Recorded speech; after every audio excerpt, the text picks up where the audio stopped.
નમસ્કાર મિત્રો, સ્વાગત છે તમારું ગુજરાત એક્ઝામ પ્રેક્ટિસ પેપરમાં। તો આવો શરૂ કરીએ આજનું કરંટ અફેર।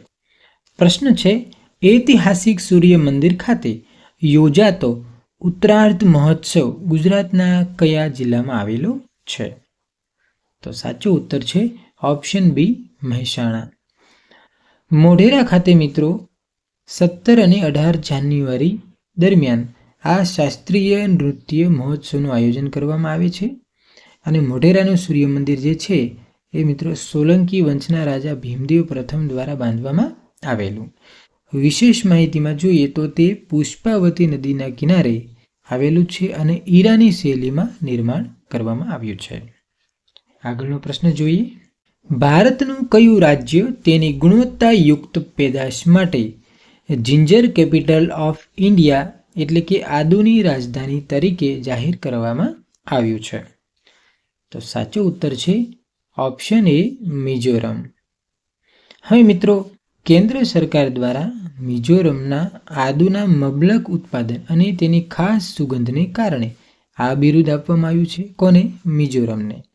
હવે મિઝોરમનું પાટનગર છે આઇઝોલ અને તે પૂર્વોત્તર ભારતનું મહત્વનું રાજ્ય ગણાય છે। આગળનો પ્રશ્ન, તાજેતરમાં પ્રસિદ્ધ થયેલ ગ્લોબલ રિસ્ક રિપોર્ટ 2026 કઈ આંતરરાષ્ટ્રીય સંસ્થા દ્વારા બહાર પાડવામાં આવ્યો છે? તો સાચો ઉત્તર છે option B, world economic forum. હવે મિત્રો, આ રિપોર્ટમાં શું જણાવવામાં આવ્યું છે? તો કે આ રિપોર્ટમાં આગામી વર્ષોમાં સાયબર સિક્યુરિટી અને ક્લાઇમેટ ચેન્જને મોટા જોખમો ગણાવ્યા છે।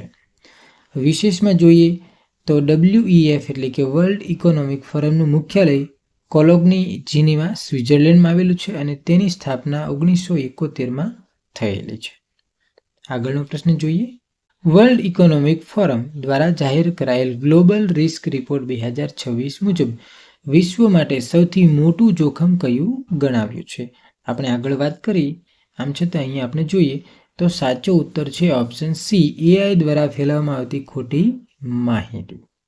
બરાબર મિત્રો, તો અહીંયા WEF એ ચેતવણી આપી છે કે આર્ટિફિશિયલ ઇન્ટેલિજન્સનો દુરુપયોગ અને તેના દ્વારા ફેલાવવામાં આવતી અફવાઓ એ વૈશ્વિક અસ્થિરતા લાવી શકે છે, એટલે કે મોટું જોખમ ઊભું કરી શકે છે। વિશેષમાં આપણે જોયું કે તે સ્વિટ્ઝરલેન્ડમાં આવેલું છે।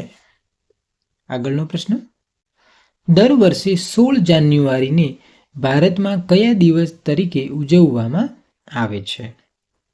સાચો ઉત્તર છે ઓપ્શન બી, રાષ્ટ્રીય સ્ટાર્ટઅપ ડે।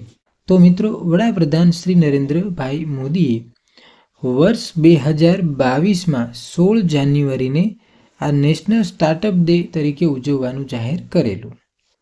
હવે આ અભિયાન ક્યારે શરૂ થયેલું? તો કે 2016માં આ એક ઇનિશિયેટિવ પહેલ શરૂ કરવામાં આવેલી, જેથી ઉદ્યોગોને પ્રોત્સાહન મળે, નવા ઉદ્યોગો વધારેમાં વધારે શરૂ કરી શકાય।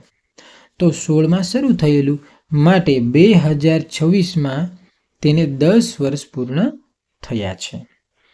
વધારે વાત કરીએ તો મિત્રો, 12 જાન્યુઆરી જે છે એ રાષ્ટ્રીય યુવા દિવસ તરીકે ઉજવવામાં આવે છે અને 12 જાન્યુઆરી સ્વામી વિવેકાનંદની જન્મ જયંતિ છે, એટલે આ બંને તારીખોમાં કન્ફ્યુઝન ન થઈ, આપણે ખાસ યાદ રાખીશું। ઓકે મિત્રો, થેન્ક યુ।